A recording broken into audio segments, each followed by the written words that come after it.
Hello guys, আমি দেখো easy পদ্ধতিতে রাইস বানাতে চলেছি, ফ্রাইড রাইস। তো আমি দেখো কিছু মশলা নিয়েছি, গরম মশলা, যেগুলো আমি অ্যাড করে দিয়েছি। এর মধ্যে আছে শাহজিরে, গোলমরিচ, লবঙ্গ, দারচিনি, এলাচ, বড় এলাচ আর জয়িত্রী। এগুলো সমস্ত আমি অ্যাড করে নিয়েছি। আর এর মধ্যে কিছুটা তেল অ্যাড করলাম যাতে রাইসটা স্টিকি না হয়।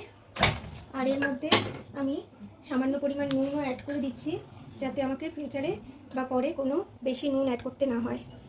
রাইসটা আমি 80% বয়েল করে নিয়ে ভালো করে মাঠটা গেলে নিয়েছি। এবার আমি রাইসটা অ্যাড করে নিয়েছি। এর মধ্যে আমি গোলমরিচের গুঁড়ো আর আমার বানানো গরম মশলাটা অ্যাড করলাম, আর সামান্য নুন অ্যাড করব, এটা আন্দাজ মতো, যেহেতু আমি আগেও নুন অ্যাড করেছি।